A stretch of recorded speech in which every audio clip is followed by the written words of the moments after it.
Hello, my name is Mike, and we're at Highland Hill Farm today, and I want to talk to you about how to water plants are in pots. And right here, right in front of me, is a good example of a plant grown in a pot, and we can see that it has a black plastic pot on it. And this black plastic pot, you can also see that by my shadow, that there is sun hitting this black plastic pot. And since the sun is hitting this black plastic pot, it warms up much faster than if it was in a red or in a white pot. So if we do have a pot like this, we have to make sure that we water it very well. For if the sun heats up the soil inside it too much, the plant will dry up faster and the roots will die if soil is dry.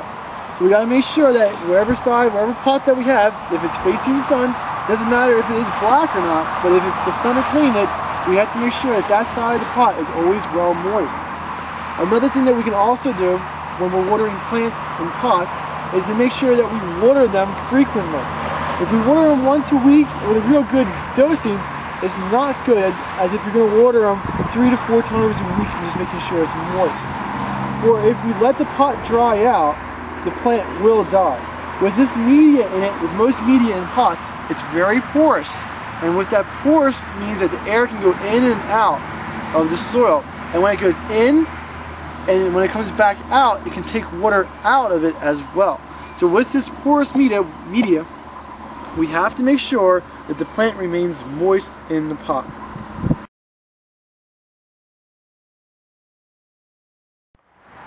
Hello, my name is Mike Hirst. I'm at Highland Hill Farm. And right here we have our Niagaras that are 4 to 5 foot tall, which are really nice size. And I want to talk to you about something that's going to happen to all evergreens this year as we get closer to the fall, and that's called fall needle drop. That if you look at the ground, you can see some of these yellow needles coming off. That is a symptom of fall needle drop. Every evergreen, every year, loses its needles in the fall.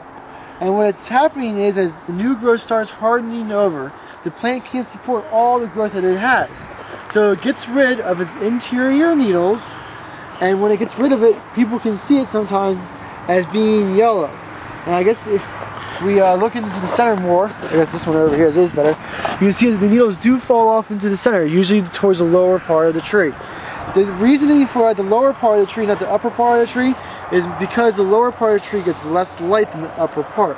So as the plant evaluates itself and which parts of the plants are producing more energy and which ones are not, the ones towards the lower are getting less sunlight, therefore getting less photosynthesis. It's contributing less to the plant.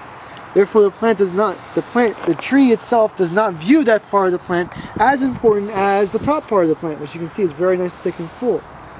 So as you look at your arborvitaes, hollies, spruce, pine, or any type of boxwoods or Japanese hollies, you should see a healthy plant should lose between 1/4 to 1/3 of its needles every year during the fall. It is a naturally occurring process that the plant does. And if you do see it and you see the needles falling down in the ground, don't scrape it up and take it away. What that is, that's the plant actually doing fertilizing and putting mulch down on itself.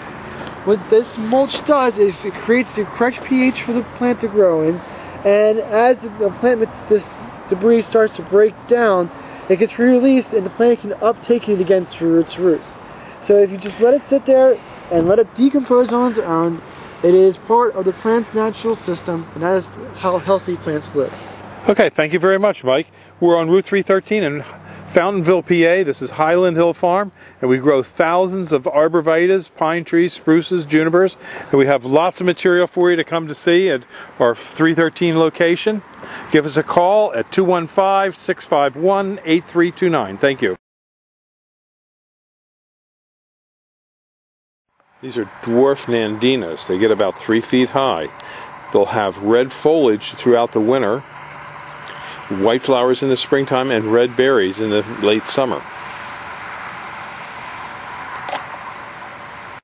These are our blood good Japanese maples here at Highland Hill Farm. We have larger sizes as well as smaller sizes, and we also have weeping Japanese red maples and also green maples. So give us a call, 215-651-8329.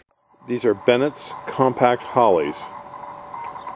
A nice bush for along a walkway, easy to maintain, hardy, and not expensive. So give us a call, 215-651-8329 at Highland Hill Farm. These are our 2 to 3 foot green giants that we have. These are in a number 3 pot. And they're a nice starter plant. There will probably be nothing that we deliver that will be below 3 feet. But we call them 2 to 3 foot because when we're measuring them, what's 1, 2, 3, we don't count this little bit of a tip. So that we call that a 2 to 3 foot plant. And as you can see, we have about a couple hundred maybe in here. We're on Route 313 in Fountainville, PA. This is Bill Hirst at Highland Hill Farm. And we grow quite a few of these. We have many different greenhouses full of different types of trees, plants, and shrubs. And if you want to come up, you can. You can pick out the ones you want, or we can deliver. We have trucks on the road all the time going to DC, New York, Long Island, and all over. So give us a call at 215-651-8329. Thank you.